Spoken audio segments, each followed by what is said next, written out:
Hey everybody, welcome back. My name is Luke, and this is my review for Tomorrowland.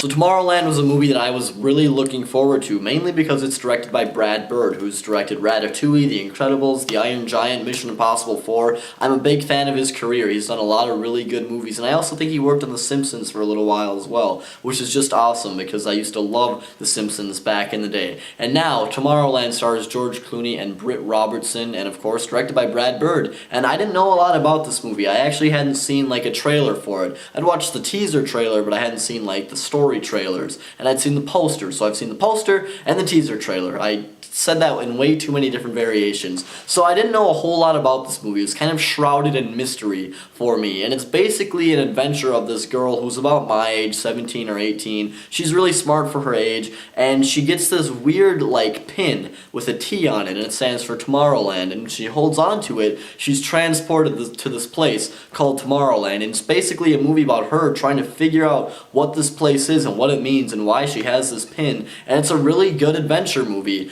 I actually enjoyed it quite a bit, and a lot of the reviews for this movie haven't been the most positive. It sits at like 50% on Rotten Tomatoes, and I honestly think that's ridiculous. Now, this movie wasn't everything I wanted it to be. It really wasn't. I was a little bit disappointed by it, but I didn't think it was a bad movie. Now, Britt Robertson as the main girl in this movie, I haven't seen her in much. I saw her in The Longest Ride like a month or two ago, and that's just a stupid Nicholas Sparks romantic movie, so I'm not even going to think about that, but she was really good in this movie.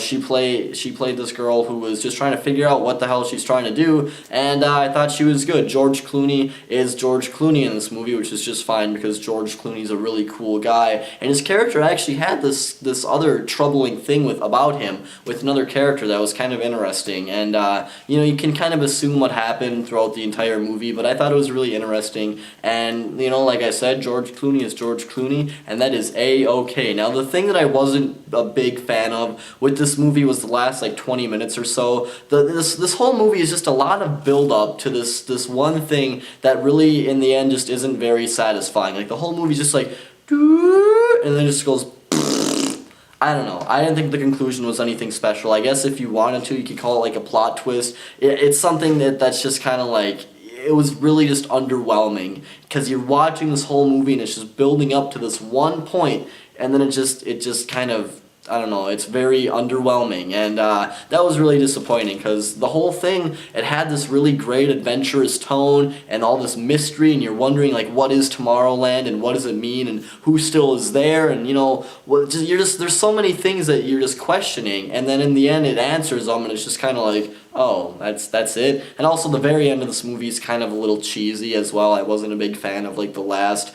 2 minutes of the movie. I think that it's good up to a certain point, and then after that it just kind of goes downhill from there. And I will also say that the pacing, it's not the best. I was never really bored with the movie. It's just that it felt kind of long, and it was kind of a long movie. It runs in at like 2 hours and 10 minutes. But overall, I thought Tomorrowland was pretty good. It had a lot of really cool special effects. It had George Clooney in it. It's directed by Britt. His style was all over this movie, and I just thought that it was actually a pretty fun time at the movie. It's just that it kind of had a bit of a disappointing ending. So I'm going to give Tomorrowland 3.5 out of 5 stars. It's not everything I wanted it to be, but I think that it was enough to be enjoyable. So this is Luke signing off. Please subscribe, and I will talk to all of you later.